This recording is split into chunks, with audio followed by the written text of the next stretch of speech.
Nagpapatuloy po ang memorial service sa Malacanang para kay Secretary Jessie Robredo. Alamin po natin ang latest doon mula kay Mariz Umali. Mariz? Makituloy-tuloy nga ang isinasagawang memorial service na handog ng Urban Poor Groups dito sa Kalayaan Hall ng Malacanang para sa namayapang si DILG Secretary Jessie Robredo. Bumuhos ng emosyon at talagang naiyak ang mga nagsalita dahil sa labis na pagdadalamhati. Lubos daw ang kanilang paghanga at pagmamahal kay Robredo dahil sa pagmamalasakit din ito sa kanilang mga urban poor. Nag-alay din ng awitin ng Estero de San Miguel Angels.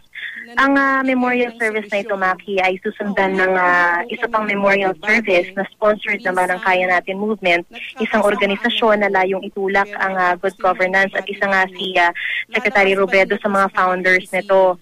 Kanina, bago nitong mga memorial service na ito, ay nakapasok sa Kalayaan Hall ang mga kawani ng mga attached agencies ng DILG o yung mga nasasakupan ng DILG gaya ng mga opisyal at kawani ng PNP at Bureau of Fire Protection, gayon din ang mga taga-Malacanang at iba pang sangay ng gobyerno.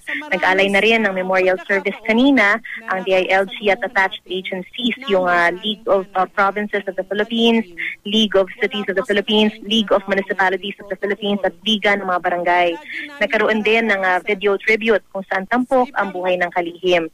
Nagbigay din ng memento para sa naiwang pamilya ni Robredo. Magkakaroon naman ng misa mamayang alas 6 ng gabi at saka bubuksan sa publikong burol mula alas 7 hanggang alas 11 ng gabi. Magpapatuloy ang naturang public viewing bukas na mula alas 8 ng umaga hanggang alas 5 ng hapon.